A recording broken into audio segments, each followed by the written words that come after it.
Pelo sinal da Santa Cruz, livrai-nos Deus Nosso Senhor dos nossos inimigos, em nome do Pai, do Filho e do Espírito Santo.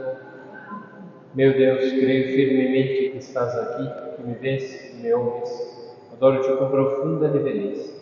Peço-te perdão dos meus pecados e graça para fazer com fruto este tempo de oração. Minha Mãe Imaculada, São José, meu Pai e Senhor, meu anjo da guarda, intercedei por mim.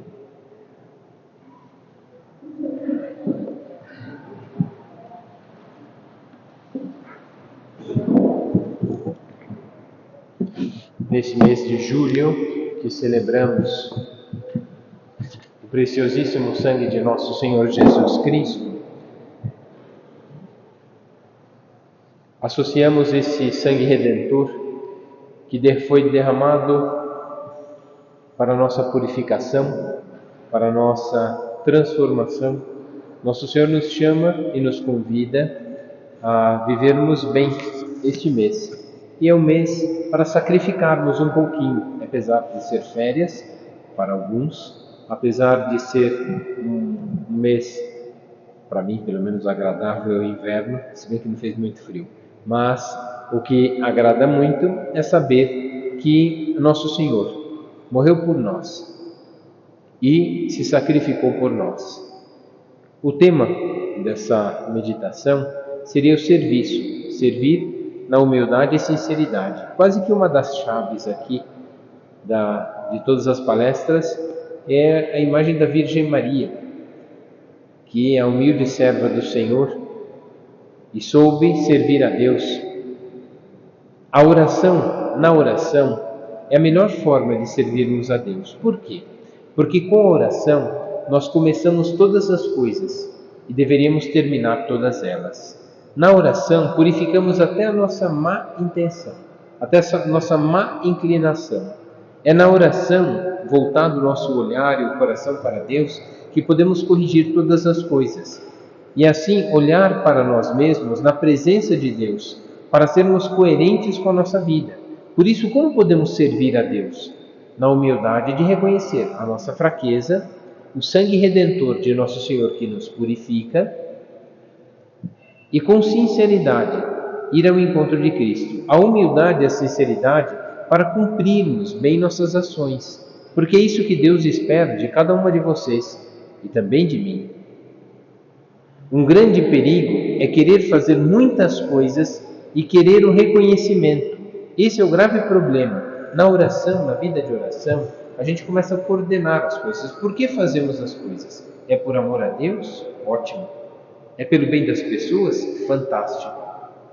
É por nós, para o nosso reconhecimento, para a nossa vontade e satisfação pessoal? Péssimo. Por isso, o que temos que fazer é viver a grandeza da vida cristã.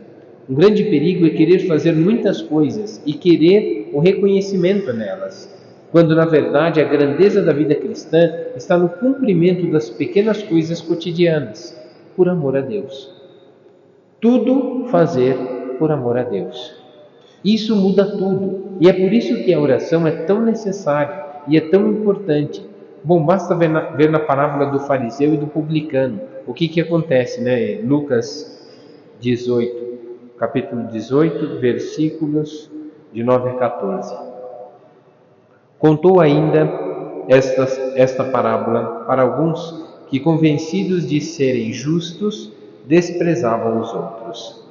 2 homens subiram ao templo para orar. Um era fariseu, o outro publicano. O fariseu de pé orava interiormente deste modo: Ó Deus, eu te dou graças porque não sou como o resto dos homens, ladrões, injustos, adúlteros, e nem como este publicano. Jejuo 2 vezes por semana, pago o dízimo de todo o meu rendimento. E já um publicano, mantendo-se à distância, não ousava sequer levantar os olhos para o céu, mas batia no peito dizendo: Meu Deus, tem piedade de mim, pecador.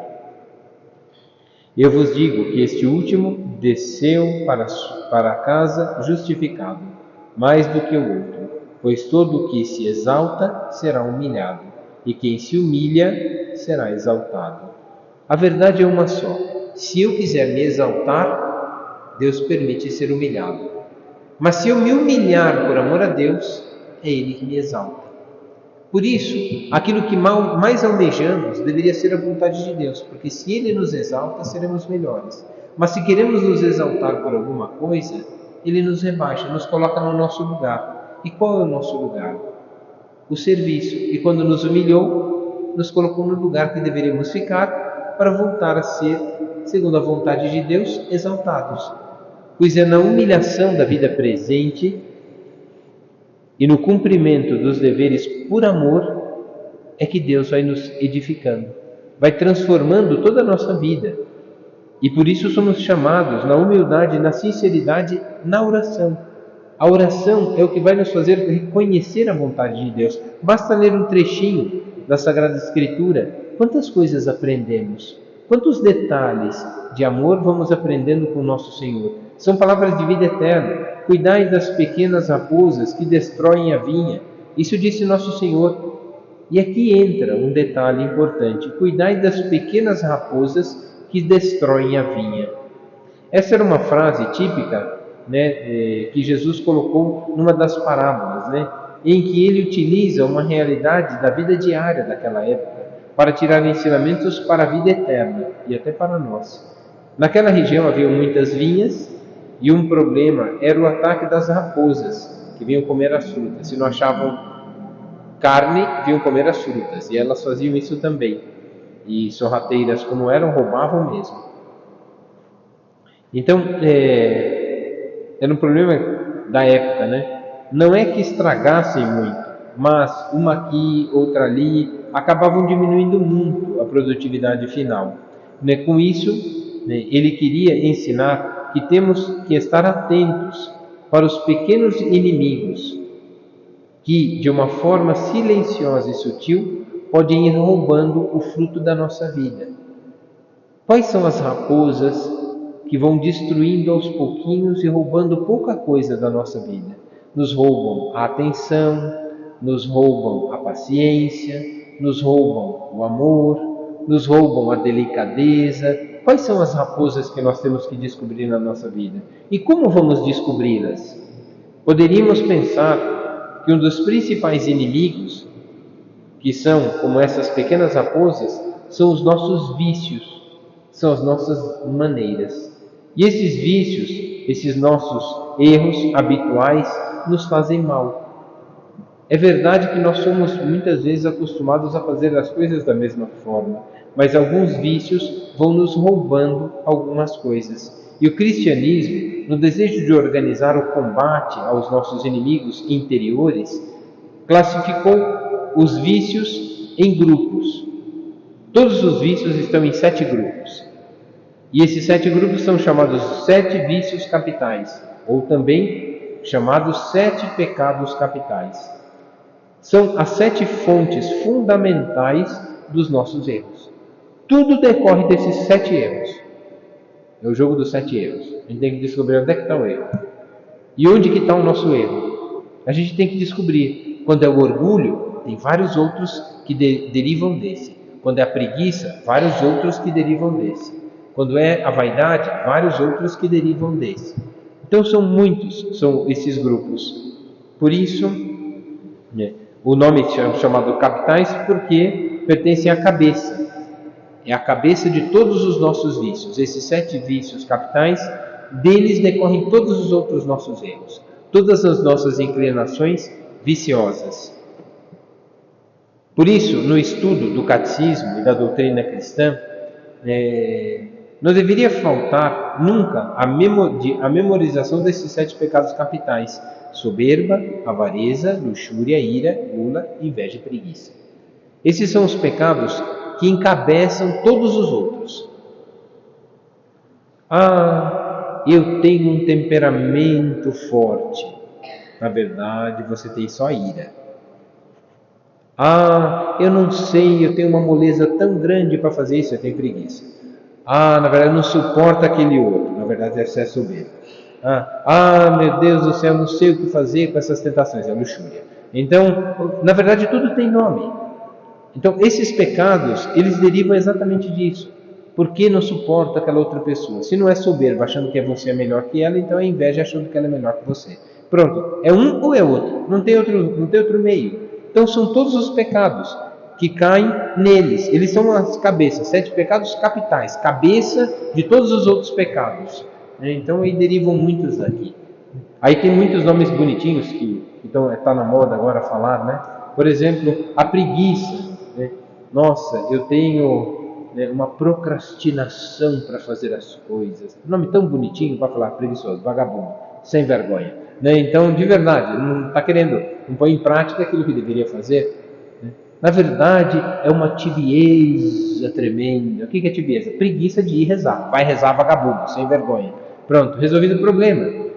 Nomes bonitos e que derivam, são vertentes da preguiça, outros vertentes da soberba. Ah, eu tenho muito orgulho, eu não sou tão soberbo, mas eu sou orgulhoso. Ué, não é a mesma coisa? Só tem um muda o nome. É que o orgulhoso é de um ponto, a soberba é outro. Mas é o mesmo pecado. Por isso temos que lutar. E como se luta contra os pecados? Se são vícios humanos, como corrigimos os vícios humanos? Olhando para quem é medida daquilo que é certo. E onde está a certeza daquilo que devemos fazer? Está exatamente no Evangelho. Porque é bom ter presente quais são os inimigos e saber os seus nomes. Temos que dar nome aos nossos inimigos. E quais são esses nossos inimigos? São nossos. O inimigo não é o outro, não é o vizinho, não é outro governo, não é outro país, não é outro mundo, não é outra língua. Não, os nossos inimigos somos nós. Nós é que sabotamos a nossa santificação. Por quê? Porque somos assim. E quando percebemos a miséria que somos e os pecados que temos, humilhados, e Deus nos exalta. Mas quando não admitimos e nos orgulhamos, nos exaltamos. E Deus nos coloca para baixo, de novo nos humilhando. E aí, quando humilhados, prontos no lugar que deveríamos estar e nunca ter saído, para que Deus nos exalte. E esse é um processo contínuo na nossa vida. Sempre a luta por fazer bem as coisas. Nossa, como fiz bem. Pronto, se orgulhou. Volta para baixo. Volta uma casa. Já jogaram aquele jogo imobiliário? Você dá 2 casas, volta 2. Volta 3. Volta 4 casas para trás. Perde ponto. Então, é isso. Quando achamos que estamos bem, é que devemos voltar. Quando estamos bem? Quando nunca saímos do mesmo lugar. É o mesmo pecado. Basta pensar, São Paulo tinha uma tentação tremenda, que era como um espinho na carne. E ele vai dizer, pedia 3 vezes pela oração ao Senhor que tirasse esse espinho da minha carne. O que Deus deu a resposta para ele? Basta-te a minha graça. Enquanto você tiver esse pecado, você vai ter que recorrer a mim, vai lembrar que você não vale nada, vai ter que recorrer sempre a mim, e eu dando a graça você vai conseguir vencer, para lutar e não cair nesse pecado. É isso. No final das contas, o que nosso Senhor quer de nós é que esse sacrifício de se colocar no último lugar é o que nos exalta. Ah, mas nós estamos num mundo que fala do empoderamento das mulheres. Olha, os poderosos desse mundo todos caíram. Qual o imperador e qual o império que durou? O que mais durou foi o romano, 1000 anos. Mas foi uma confusão. Era imperador, era regente, era o senado que cuidava, depois não era o senado, depois era não sei o quê. Era só confusão. Quer dizer, um império desse, que inferno, isso não é império, isso é um inferno. Né? Então por quê? Porque todo mundo quer governar, todo mundo faz as coisas contrárias, todo mundo faz tudo errado. Então é isso. O que nosso Senhor quer é que o espírito da verdadeira contrição, reconhecendo as nossas misérias, o nosso pior inimigo, ali travaremos a melhor batalha. E essa melhor batalha é o que nos coloca no último lugar, mas nos faz ser os melhores, que agradam mais a Deus porque correspondemos a esse amor de Deus. E isso nos quer Deus, especialmente, aliás, nesse espírito, o valor de uma reparação e da penitência e a alegria da confissão. Reparar a ofensa, quebrou, tem que arrumar, sujou, tem que limpar. E a confissão é para admitir, quebrei, errei, sujei, manchei essas coisas. E aí sim, agora, com a confissão, volta de novo. Nos humilhamos na confissão, admitimos que erramos. Pronto. Agora o que Deus quer é que faça uma nova caminhada. Comece tudo de novo e comece a lutar. Já sabe qual é o seu pecado? Maravilha. E essa é a luta. Por isso, como podemos servir com humildade? Basta pensar na frase de Nosso Senhor: aprendei de mim que sou manso e humilde de coração, e vos darei descanso. O descanso das agitações nossas são exatamente esse. E para as mulheres ainda mais, que Deus fez as mulheres com uma capacidade tal para pensar em 1 milhão de coisas ao mesmo tempo, para dar descanso até mesmo nessas preocupações. Por isso, voltando o olhar e o coração para Deus numa vida de oração, vamos descobrir que o primeiro é reconhecer quais são as raposas, os nossos inimigos, que nos roubam a paz e a sinceridade. O que nos está roubando a paz? Ah, isso não vai dar certo, isso não vai dar certo. Ah, isso eu não quero, isso eu não gosto. Isso eu não aceito, eu não aceito, eu não aceito. É igual, não sei se é piada, se é verdade. Falou assim, ó, agora vamos fazer um teste. Não é permitido pensar em macaco. Não pense em macaco. Pronto, é o que a pessoa está pensando. Macaco, macaco, macaco, macaco. O que é um macaco? Ah, tem rabo, ah, tem pula na árvore. Pronto, é exatamente o que não pode. Esse é o inimigo. Então, o que devemos fazer é pensar o contrário, porque esse é o inimigo. A gente põe uma coisa na cabeça e fica como um disco furado. Sempre na mesma música, sempre na mesma nota, sempre no mesmo, rodando aquilo. E aquilo faz um mal, é o nosso pior inimigo. E aquilo vai ficando chato, chato, chato. Ai meu Deus, não aguento mais, mas não para de pensar. Ai, não quero mais. Pronto, não percebe, já está ficando amargo. Já viu que quando a mulher explode? É exatamente porque ela está exatamente presa nisso daqui. E por que isso? Porque faz parte da natureza humana. São as coisas que temos que lutar. O nosso pior inimigo, eles nos roubam a paz e a sinceridade e nos deixam orgulhosos. Você está bem? Estou bem. Que mentira. Está muito ruim por dentro, está explodindo, está com vontade de matar. Se desse uma faca, era no peito do outro. Pronto, era isso. Está bem? Não, não está. É mentira. Tira a paz e a sinceridade. Está bem? Não, não estou. Estou com raiva. Não, então fica quieto. Aí pronto. Já fala que está com raiva, sai de perto. Eu lembro que minha mãe, quando a gente era moleque, minha mãe chegava, estava com raiva de alguma coisa, aí começava a dizer: mãe, não sei o que, some da minha frente que senão vai sobrar para todo mundo. Pronto, saía todo mundo. Todo mundo ficava quieto, ela ficava tranquila, era ótimo, ninguém pedia nada. Eu só ia pedir água, não, nem água pedia, some da minha frente que eu estou com raiva. Pronto, resolvi o problema, não brigava menos possível. Por quê? Porque foi sincera, ela disse que estava atormentada, e é isso. Assim resolve muitos problemas. Qual é o nosso pior inimigo? Quais são as raposas que nos roubam a paz e a sinceridade? E por que nos roubam a paz e a sinceridade? Porque isso é humanidade. Agora, como que a gente vence? Quais as armas para vencer isso? A primeira coisa é voltar o olhar para Deus, na oração.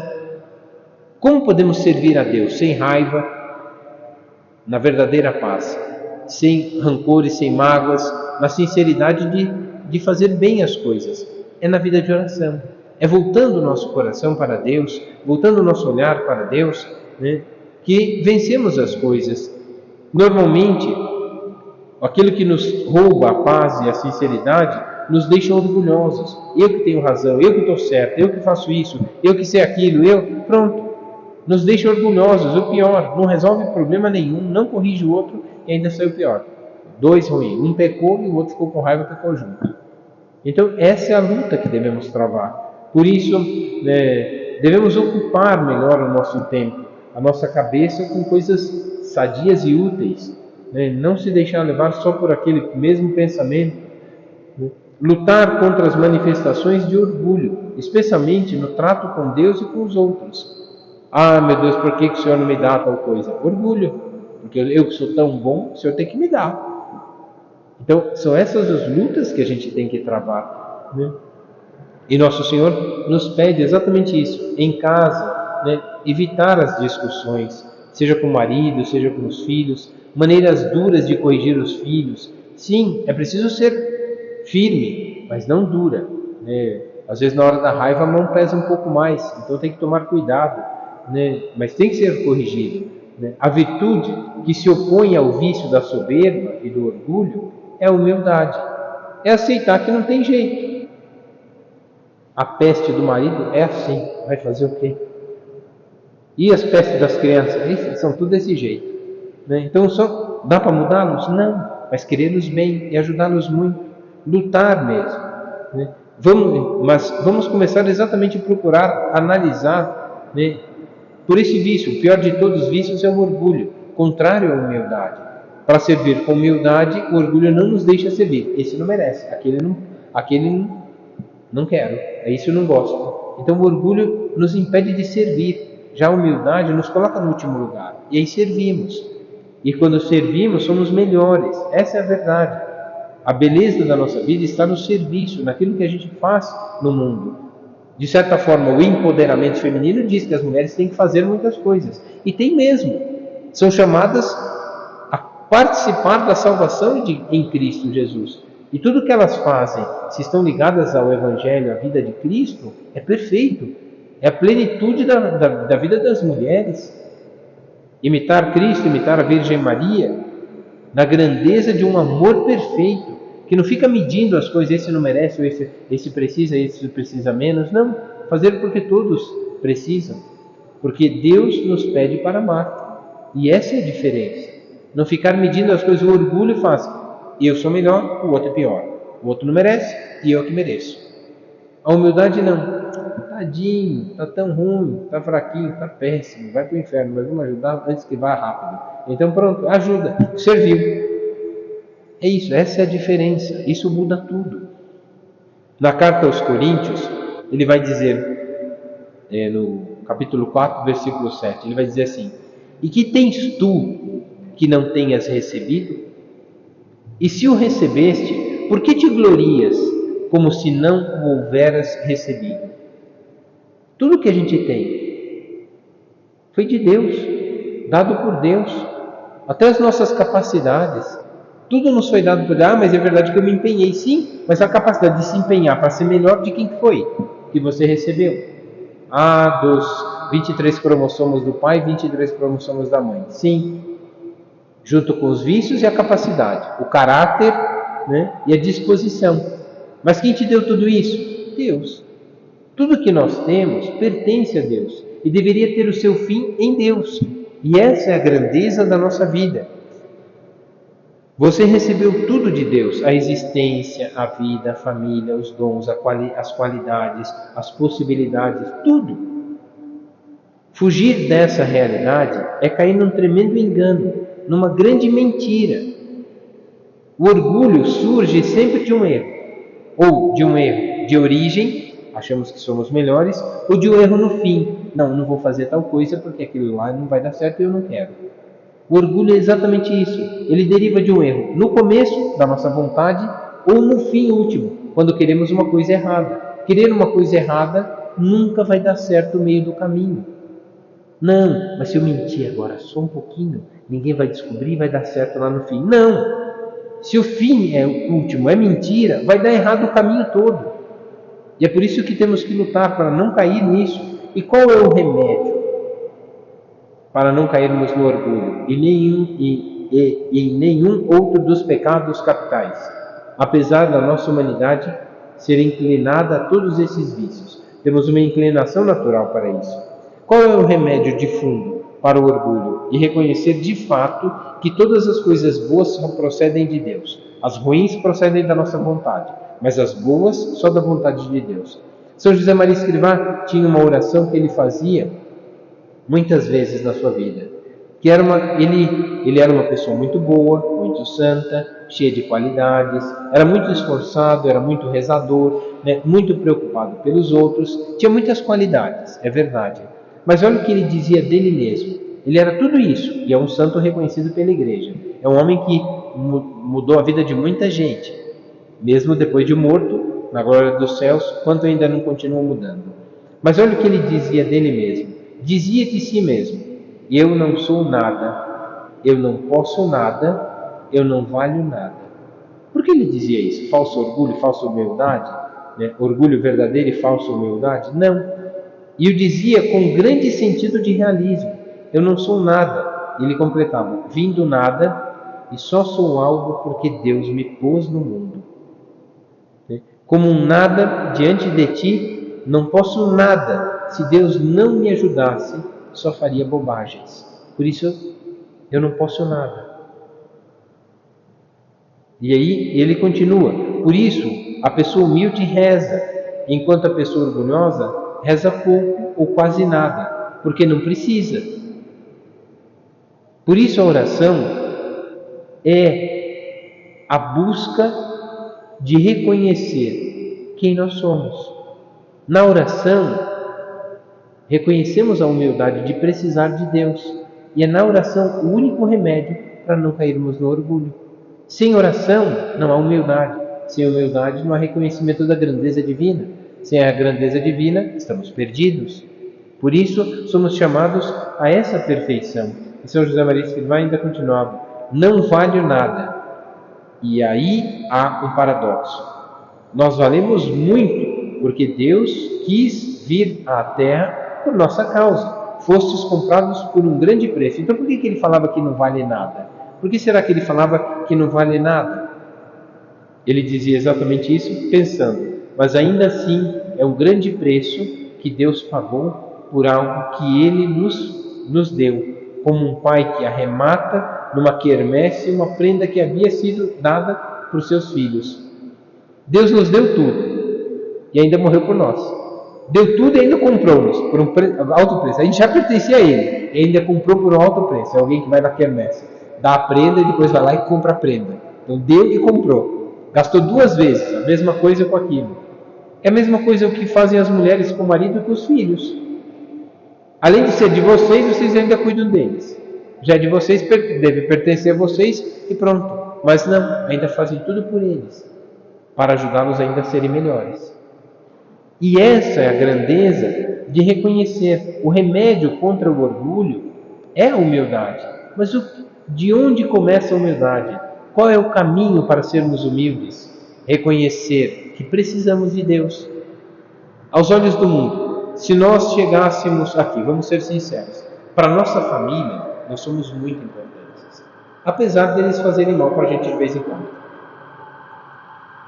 Para a cidade de São Paulo, só enquanto paga imposto a gente é bom. Para o país, talvez nem saiba o que, se não falar o endereço que mora e o lugar que mora, talvez nem faça um pouco caso da gente. No mundo, mais um menos um. A gente nem é importante. Para o mundo, somos desprezíveis. Para Deus, não.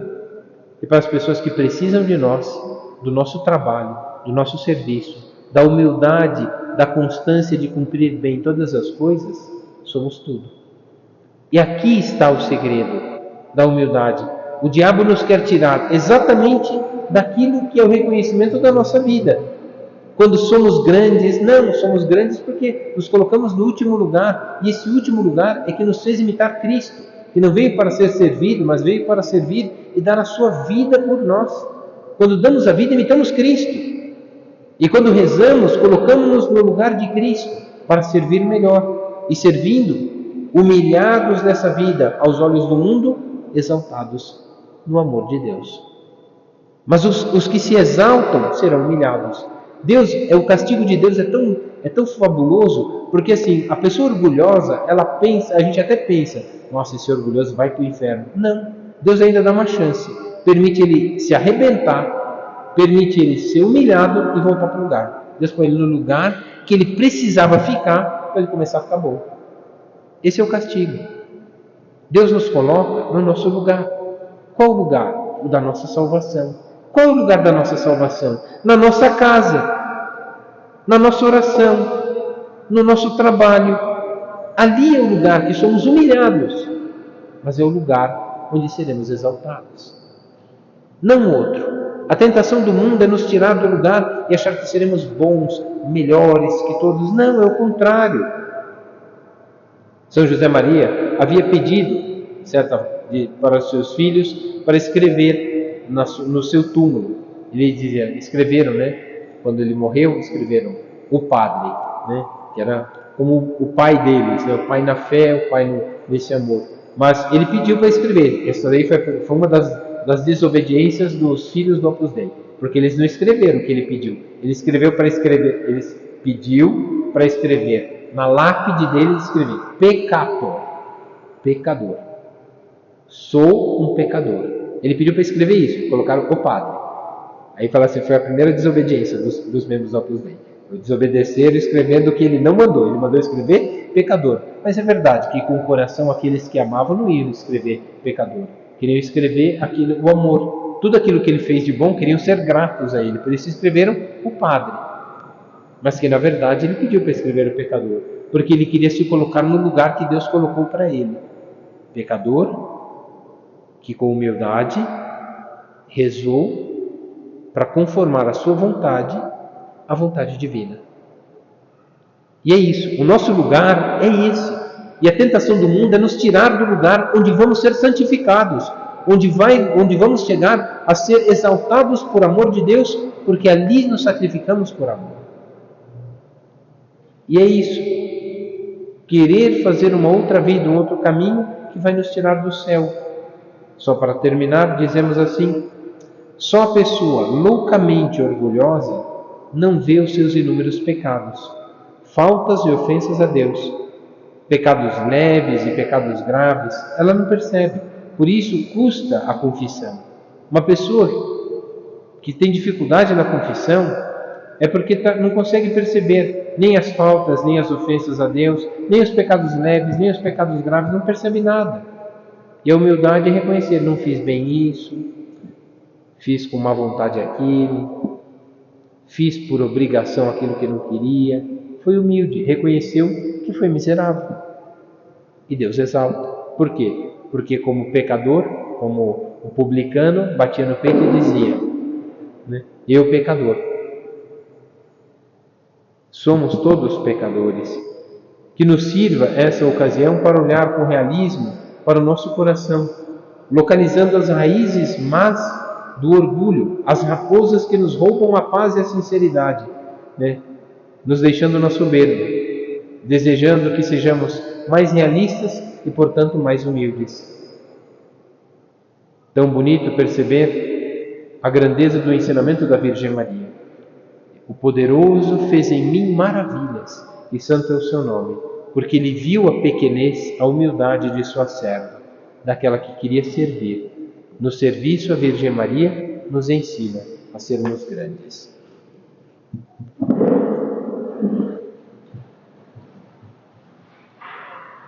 Dou-te graças, meu Deus, pelos bons propósitos, afetos e inspirações que me comunicaste nessa meditação. Peço-te ajuda para expor em prática, minha Mãe Imaculada, São José, meu Pai e Senhor, meu anjo da guarda, intercedei.